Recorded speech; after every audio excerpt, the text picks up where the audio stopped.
ilalim daw ng tulay sa isang bayan ng Oriental Mindoro, may nalitratuhang di umano, syokoy. Ang tubig sa ilog ng Barangay Bangkuro, Nauhan Oriental Mindoro, sa ilalim ng bagong gawang hanging bridge, malinaw at malinis. Dati po ay dito kami naglalaba, naliligo, nangunguha ng mga tulya. Nung bata pa po kami dito, ilog ang aming libangan. Langoy din langoy doon sa kabila. Nakakaengganyo man ang malamig na tubig.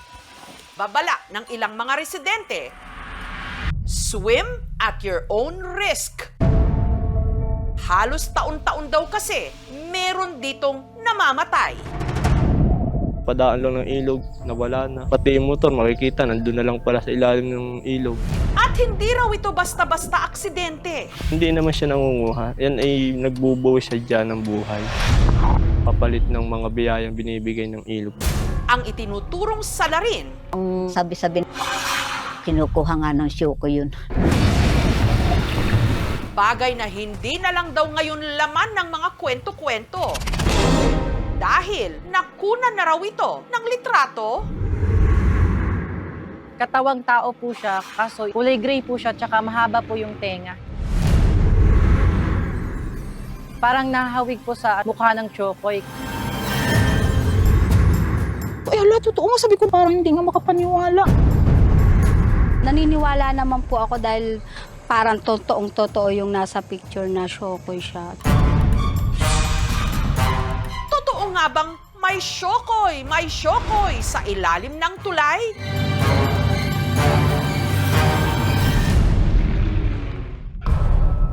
Ang litrato ng di umano syokoy sa ilog, kuha ng dayong si Aljay nung nagbakasyon siya kamakailan sa Nauhan. Nung unang dating po namin, may narinig kami, parang tumatawa. Nung kami dumaan dun sa bridge po, pero binaliwala na din po namin. Mas nanaig daw kay Aljay ang pagkamangha sa ilog. Niyayaya po ako ng pinsan ko na maligo dun sa ilog. Pag naliligo po kami, para pong palaging may nakabantay, binibiro po ako ng mga pinsan ko na, wag yan, baka hilahin daw. Dahil dayo lang po ako, kaya po hindi na rin po ako na pumupunta sa malalim na part. Hanggang ang nagpakilabot sa kanila, nahagip daw ng kanyang cellphone camera. Ako'y tumawid sa tulay na yon na ako lang po mag-isa. Maganda po kasi yung view, kaya naisipan ko pong mag-picture. Nang hilakbot daw siya. Katawang tao po siya, kulay gray po siya, haba po yung tenga. Ang nahahawig po sa mukha ng Chokoy. Ako po ay natakot nung nakita ko yung pinagbawalan na po ako na maligo sa ilog. Mas tumindi pa raw ang kanyang kaba sa ikwinento ng kanyang Lola Mila. Deligadong maligo sa ilog na ito. Dito po sa tapat na ito, 3 ang namatay. Ang sabi-sabi ng kinukuha nga ng siyoko yun. Mahigit 7 dekada nang nakatira sa tabing ilog si Lola Mila. Noon pa man daw, pinag-iingat na sila sa kung anumang nananahan sa ilog. Ang kulay niya po gray, ang kanya pong tainga ay malapad, tapos ang kanya pong dibdib matambok parang sa babae. May sumisipol sa iyo ng malaking tao. Parang may nagsisit-sit. Meron po talaga nag-touch dun sa hita ko na parang malaking balikpik po. Hindi ko po alam kung Syokoy ba po yun. Katunayan, ang mga anak ni Lola Mila, muntik na raw nitong mabiktima. Gustong-gusto kong makalutang ng time na yun. Parang kung mamamatay ka na. Gawa po nung isa kong kapatid na babae, nasabunutan niya ako. Hinila nila ako pa ahon. Maging ang mangingisda, katulad ni Raylan, may kakatwa raw ritong karanasan. Pag yung sinasagwanan ko, parang tinutulak sa pataas. Hindi naman po kaya rin yun dahil po iba po ang ramdam ko talaga na hindi ko pa rin naiisip yung buaya dahil alam ko po pag buaya talagang aanuhin ang bangka mo. At hindi lang daw ito nagkasya sa pagpaparamdam dahil si Edwin, nung minsang siya'y nangisda kasama ang kanyang pinsan, nilin lang daw siya ng syokoy ng ilog. Pagtingin ko sa kanya, malaking isda ang itsura niya. Kaya siya aking napana. Kung aking hawakan na siya, ba't yung dulo ng pana ko nasa loob ng tainga? Siguro nga, gawa nga niya ang epekto niyang syokoy na yan. Nag-iibang anyo siya. Pero ang ikinatatakot daw talaga nila, ang di umano Shokoy ng bibiktima. At ang madalas daw nitong pinupuntirya, mga bata. Gaya na lang daw nung nangyari sa 1 taong gulang na anak ni Delilah na si Kylene. Nung pagkaalis po ng tatay niya, nasa kuna po siya. Ako naman po ay naghuhugas ng plato. Nung balik po niya, yung bata, wala na. Hindi na po namin nakita. Hanggang natagpuan na lang daw nila si Kylene na wala ng buhay na palutang-lutang sa ilog. Sinugod pa po namin yung sa ospital. Tapos idineklara nga po ng doktor na wala na. Yung pong bunso namin ngayon, hindi po namin pinapupunta ng ilog. Ang di umano Shokoy ang sinisisi ni Mark Joseph sa sinapit ng 3 taong gulang niyang anak na si Marcus. Alam ko lang kasi siya, naglalaro lang doon sa tapat namin. Bigla daw nawala sa ilog. Agad na kami pumunta sa ilog. Pagkadating ko po sa ilog, sumigaw yung isa kong pamangkin na, yun, nandun si Marcus. Nakita namin, nasa ilalim na siya ng ilog.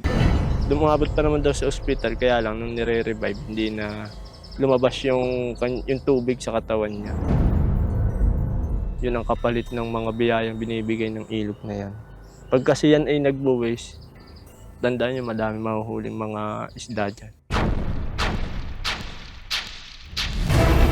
Sa ilog na ito, sa ilalim ng bagong gawang hanging bridge sa Nauhan, Oriental Mindoro, di umano may Shokoy. At kamakailan nga lang, may pruweba na ang mga kwento-kwento, nakuhanan na raw ito ng litrato. Heto! Pero totoo nga bang may Shokoy sa ilog ng Bangkuro? At Shokoy ba talaga ito? Pati na ang nakunan ng litrato. Chinek ko yung photo, parang hindi naman siya enhanced.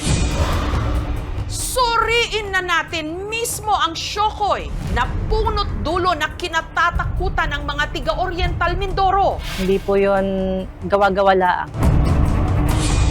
I think it's human eh. Mamaya na.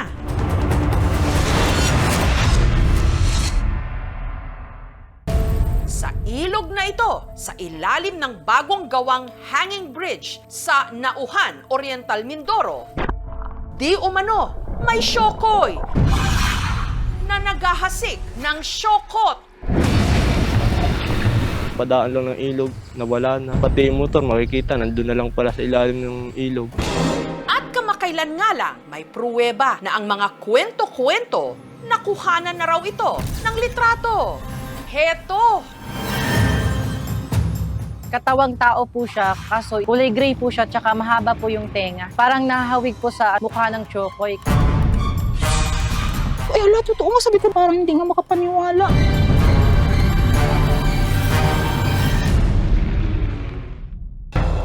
Ang larawan, ipinasuri namin sa isang eksperto. Hindi naman siya enhanced. Mukha naman siyang actual photo. However, may possibility kasi na pwedeng AI generated yung photo. Sa mga hindi naniniwala, picture ko po na yon ay nanggaling po talaga sa camera ko, tsaka hindi po talaga ako marunong mag-edit. Hindi po ako marunong maglagay ng ganun sa picture, kaya hindi po yon gawa-gawa laang. Isa sa mga tinitignan kong angle yung tinatawag nating na pareidolia. Yun yung phenomenon na kapag kunyari tumitingin tayo sa ulap o sa mga bagay-bagay, parang may mukha, may mga image ng faces or may image ng objects, items. Kasi minsan it's a psychological phenomenon lang. Akala mo something supernatural, pero it's actually your just brain playing tricks on you eh. Posible nagre-reflect lang yung color ng environment doon sa tao, kaya nasabing Shokoy. Pero I think it's human eh. Ang kinatatakutang Shokoy rin ang sinisisi ng mga residente na salarin sa mga kaso ng pagkawala at pagkalunod sa kanilang ilog, lalo na ng mga bata. Pero ayon sa investigasyon ng mga otoridad, Di pa po ako kapitan may nababalitaan na po ako mga nalululod. Sadya naman ining nabawal maligo dyan eh. Meron siyang part na malalim, meron siyang part na mababaw. Siyempre, kapag ka bata, natutuwang pumunta sa tabi, sa gitna, hindi niya alam na malalim na. Kaya nadadala siya ng agos. Hindi po ako naniniwala Shokoy po ang nag-ano sa aking anak. Aksidente po yung pagkalunod po talaga ng bata. Nung pagkabanlaw po ng pamangkin ko ng damit namin, kinuha niya po yung bata. Punta daw po siya ng tabing ilog. May nalaglag daw po isang mangga. Tapos nung balik po niya, yung bata, wala na.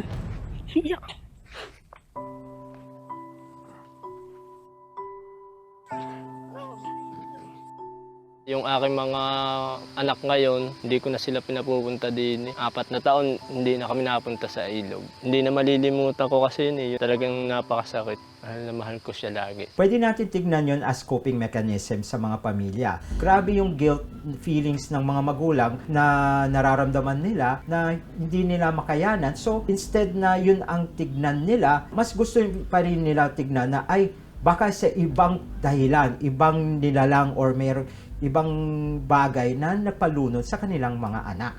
Sa tingin ko, wala namang dapat ikatakot. Ang mga Shokoy daw, nagbabantay sa sea creatures sa kanilang kapaligiran. Dahil wala tayong pagkukuhanan ng pagpapaliwanag, ang ginagawa natin ay humuhugot tayo dun sa ating mga superstitious belief. Ang profile ng isang ilog is iba-iba. Kapag mabato siya, so wavy yung flow niya. May mga factor din na kapag malakas ang current, posible kang itulak ng current. Unless na malapit ka sa river mouth and then nagkaroon ng high tide, pwede kang itulak pataas. Samantala, ang pamunuan ng barangay, umapilang huwag katakutan ang kanilang mga ilog. Hindi naman po sa binabaliwala natin yung mga ganyang nakagista natin. Ang akin lang ay mag-ingat kayo. Huwag kayong basta maliligo dyan ng walang kasama, ang mga bata, para po sa inyong kaligtasan. Ating mga ilog, sa Ingles, Cradles of Civilization. Dito nabuo ang ating kasaysayan bilang mga tao at bilang mga bayan. Dito umagos ang tubig at buhay, pati na ang mga katakatakang kwento na hindi pa rin mamatay-matay. Thank you for watching, mga kapuso. Kung nagustuhan niyo po ang videong ito, subscribe na sa GMA Public Affairs YouTube channel. And don't forget to hit the bell button for our latest updates.